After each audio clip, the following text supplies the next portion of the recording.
बोलो सतगुरु जी महाराज की जय हो। अनंत कोटि महापुरुषों की जय हो। अनंत कोटि ऋषि मुनियों की जय हो। हाँ, आज का जो मनुष्य जन्म के बारे में बताया गया है कि मनुष्य जन्म 84 लाख जूनी के अंदर सर्वश्रेष्ठ है। और मनुष्य जन्म पाकर के अगर मनुष्यता नहीं है तो वो पशु के बराबर ही बताया गया है।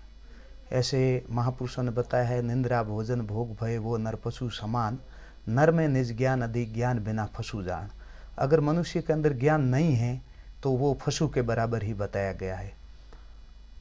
और मनुष्य जन्म के अंदर आके अगर शुद्ध कर्म नहीं है, धर्म नहीं है, जप नहीं है और तीर्थ नहीं है, व्रत नहीं है, दान नहीं है तो वो मनुष्य जन्म फिजूली है। और मनुष्य जन्म के अंदर ये जो व्रत है, तीर्थ है, दान है, ये है तो मनुष्य जन्म के अंदर बहुत ही उनके लिए अच्छा मतलब अंतःकरण हो सकता है। और अंतःकरण अच्छा होगा तब ही ज्ञान की प्राप्ति होगी। और ज्ञान से ही मोक्ष गति बताई गई है, संत महापुरुषों ने बताया है। और अंतःकरण अनंत जन्मों से जो है मनुष्य जन्म का मलिन है। और सत्संग जो मनुष्य करेगा उसके लिए मतलब ये अच्छा हो सकता है। और सत्संग के अलावा कोई ऐसा मतलब साधन नहीं है जो अपना अंतःकरण मन बुद्धि से तो अहंकार ये मतलब शुद्ध हो सके। सिर्फ और सिर्फ सत्संग है ज़्यादा से ज़्यादा। लेकिन राजा मान सिंह ने बताया है, लोग कहे सत्संग करो सत्संग का ढंग और है बाई, जे सत्संग में आन फंसे फिर सूट जावे सब ही सतुराई। सत्संग को रंग बहुत कड़ो सहजे में लागे नहीं।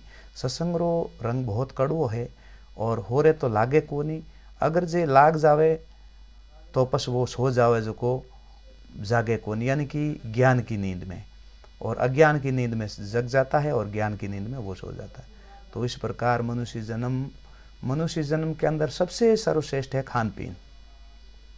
जैसा खाएंगे अन्न वैसा होगा मन, और जैसा पिएंगे पानी वैसी होगी वाणी। देखो, मनुष्य जन्म सबसे पहली बात है खान पान पे ध्यान देना।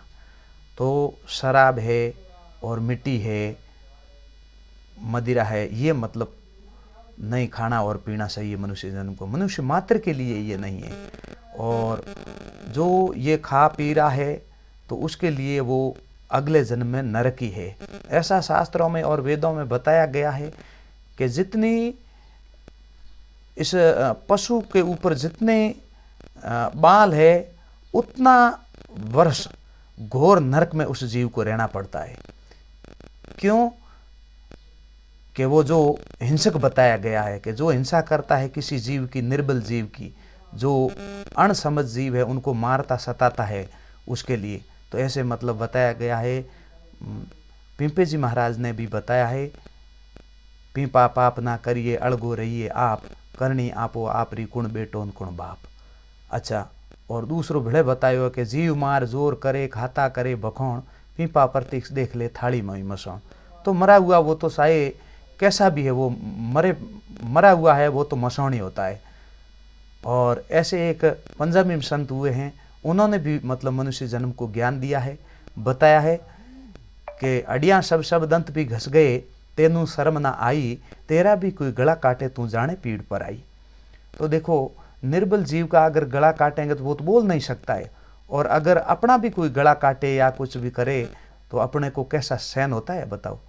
तो इसी प्रकार अपने को जितना कष्ट होता है उतना ही दूसरे जीवों को होता है। तो दूसरे जीवों पे हमेशा दया भाव रखना चाहिए और हमेशा है अंदर में सुविचार रखने चाहिए और उत्तम सोच रखनी चाहिए। और एक संत और हुए, उन्होंने बताया कि होगा भला दोस्तों मौस खाना छोड़ दो, इस पवित्र पेट में कब्रें बनाना छोड़ दो। देखो, कब्रों के अंदर क्या होता है, मुर्दे गाड़े जाते हैं। तो देखो कितना मनुष्य अंधा है, जहाँ कब्रों के अंदर जाता है तो मनुष्य को डर लग रहा है। और साक्षात वो जो है मिट्टी और वो मशान अंदर पेट के अंदर बनाया हुआ घूम रहा है, लेकिन उसको पता ही नहीं है। देखो कैसी भूल है मनुष्य के अंदर। तो ये भूल निकालने के लिए ही सत्संग है। और ज़्यादा से ज़्यादा सजनों सत्संग करो, और सत्संग से ही अपना जो है मनुष्य जन्म है वो सार्थक है और मनुष्य जन्म सफल होगा।